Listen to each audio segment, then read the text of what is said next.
Today, we're going to be taking a look at the first entry into a new line of Pacific Rim action figures from a company named Lingjihun, a company that looks prepared to bring us a whole ensemble of both Jaeger and Kaiju action figures. More on that toward the end of this video, but today we're getting started with one of the staple Jaegers from the first film, Crimson Typhoon.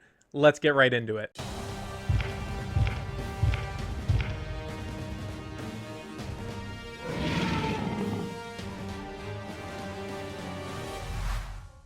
A huge thank you to INS Hobby for sending me this review sample. If you like what you see in this video, you can use my link in the description down below to support the channel. You can get this figure, other Pacific Rim figures from this company, Godzilla stuff, all of that is in the description down below. And here we have the packaging for Crimson Typhoon. If you're previously familiar with the NECA figures and their Ultimate style packaging, this looks very, very similar to that on the front. It seems like they're following a style guide provided by Legendary. And then on the sides here, we have some really nice lettering. It's actually textured, feels really nice. Here on the back of the box, we see the figure with all of the accessories. No real descriptions, no explanations needing. Very much what you see is what you get. And getting this package in the mail, there is a noticeable heft to it. It's a little bit of a heavier figure. It'll feel really, really nice when you get it in hand yourself. There's the bottom of the packaging. If you're interested in anything that you might see here, some really nice holographic stickers over here. And I think with that, we can go ahead and take a look at the figure. Here we have Crimson Typhoon opened up and out of the packaging. And first impressions, wow, this thing is absolutely amazing. While it might look like this is a metallic figure, it's actually just a shiny use of plastic that comes across as metal. Here I've got him all armed up with his weapon hands and the light up eye and the thrusters on the back with the lights coming through. We'll get a closer look at how to take the accessories and how to disable the batteries, but first let's get a close-up of the figure and really get into some of that articulation. So here is Crimson Typhoon. Looks so good. This really does feel like a premium product, and I'll show you some shots later on next to the NECA figure, which was really the only alternative we have had for the past 11 years. So let's break down some of this articulation. You might be able to hear some of those ratchet joints. So here's the head joint with the LED inside. It's got a little bit of that hexagonal patterning inside. The circuits are all self-contained, so you don't have to worry about, wires bending, anything like that. Again, I'll show you in a little bit, but you got full rotation there. It's just a ball joint plugs in into the neck. Here on Crimson's left arm, goes all the way up, and the shoulder pad will actually move to get out of the way and allow you some clearance. Got a bicep swivel there. You've got the ratcheted elbows, and you don't have a bicep swivel just due to the nature of how this arm plugs in and unplugs for swapping. And then here on the weapon hand, you've got a spinning gimmick. I will say that this one, it feels a little bit clunkier than the other two, but that just might be a consequence of how much bigger it is compared to the other two. Over here on the right arms for Crimson, here's where things get kind of interesting. Let's go over what the basic articulation is. So each of the arms, they can go up, they ratchet up. You actually can get this out of the way. You can get pretty far up, so you can T-pose, and then of course all the way down.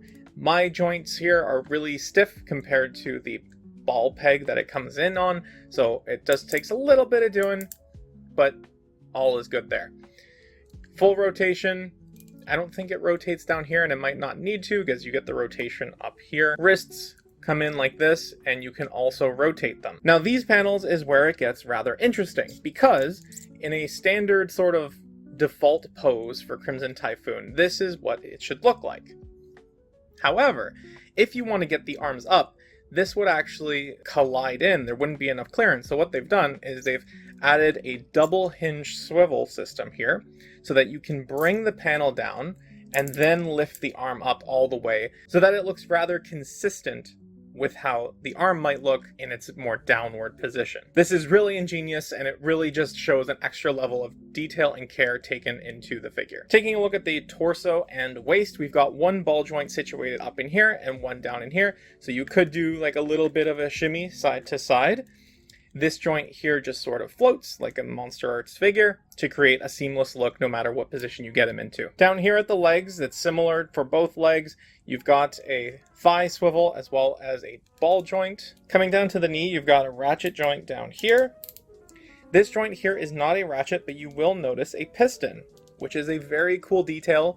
I hope that this lasts over time. Coming down to the ankles, we've got your standard hinge back and forth, and then very nice rockers. And you've got the stylo joint where if you wanted to angle it so that you can do something like that, if you need that for support or for your dynamic posing, that option is available to you. At full leg extension, we can see Crimson Typhoon sits at about the 8-inch tall mark. In a more relaxed position, he's sitting more so at the 7-inch mark. Now, Crimson Typhoon here does come with a handful of, no pun intended, additional accessories that you can interchange, so we can go ahead and do this now. This arm here, it just pops off right at the forearm. It's a solid connection, but it does pop off relatively easily, and you can see it's a square peg and a square hole, which is why you don't get any of that forearm rotation. On this standard arm, the claw fingers do move individually. So let's get these razor hands out. One thing I do want to note is that these things do spin rather freely. You can also collapse this pin down a little bit more if you prefer to have it more static. And that's two. I don't really love how much pressure you need to put on these to get these into the wrists. I feel like it's a lot of pressure to put onto such a swivel hinge joint, so that is something I'd like to see changed in future figures. Here we can unplug the blast effects from the back. You can get a better look at the LED thrusters, which are currently shining. And with those pieces off to the side, here is Crimson Typhoon in a more standard orientation. So let's talk about the light up effects a little bit. On the back here, this back panel just separates here, and there are full instructions in the packaging, and you get 2 sets of batteries for the LED effects. The batteries come separate in the package. You just slide this one in there and the lights will turn on. Unfortunately, this does mean that there's no toggle on and off. You have to physically remove the battery each time you want to turn it on or turn it off, which is a little bit of a drag, but it also means that there's fewer moving parts like switches or buttons on the actual figure, which in the long term is what I would prefer. So here for the head, the way that you access the circuit is you actually unplug the eye. There we go. And there is the light itself.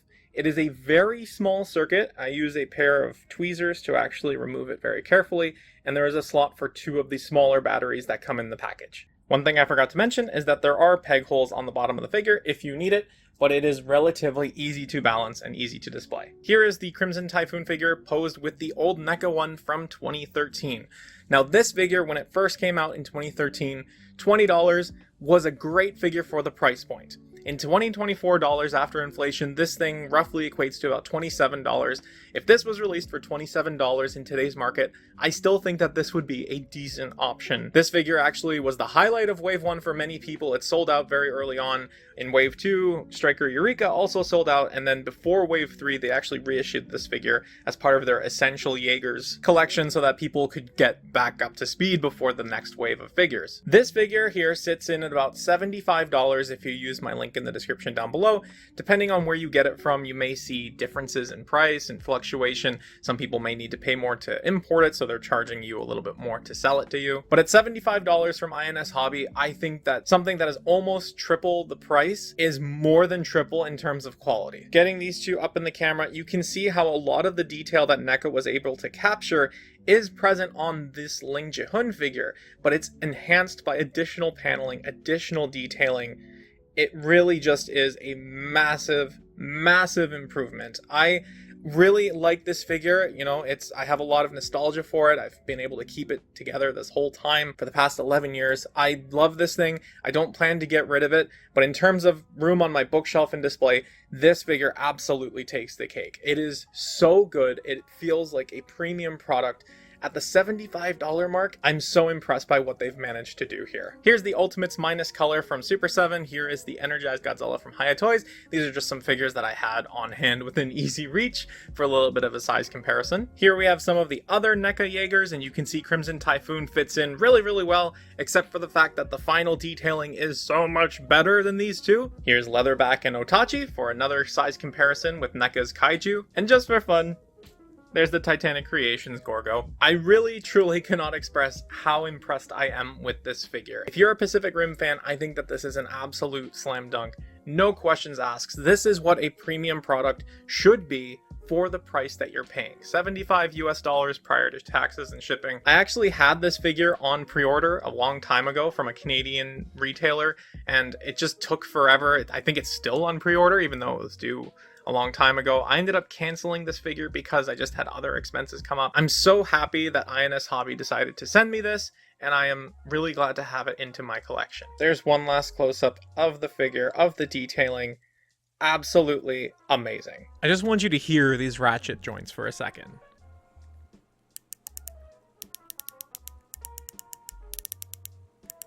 Oh, that's the kind of noise that might awaken something in some people.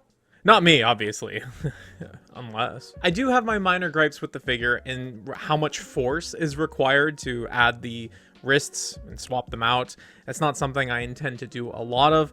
And the electronics being persistently on, whether or not the battery's inside, it feels like that system could have been done a little bit better, but the electronics are not something I'm going to have on a lot of the time, and I prefer to take my batteries out anyway, because eventually over time they will corrode the figure. Now, at the time I'm recording this, Wonder Festival is about to happen in Shanghai next week. There does appear to be an event-exclusive version of this figure that they will have only at the booth.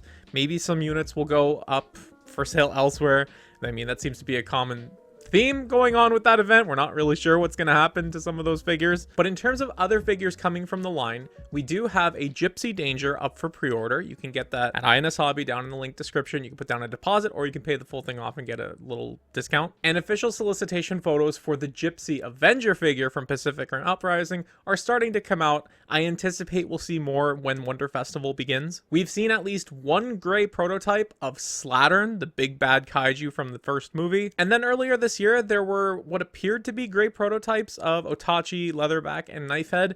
They were positioned next to the Lingjihun Crimson Typhoon, but there was nothing to really clearly state that those were figures from this same company. So I guess we'll have to see what's happening, but at the very least, we can expect a Slattern figure down the line. If this is the starting point and everything else that comes afterward is only going to get better, I cannot wait to see what else comes out of this line. If you've been on the fence whether or not you're going to pick up this figure, I hope that you found this video helpful. Let me know in the comment section down below. Do you already have this figure? Are you planning to pick this figure up? Let me know. And also let me know which kaiju you're hoping to see first out of this line. That's going to be it for me. Thank you so much for watching, and until next time, take care. I will speak to you again soon.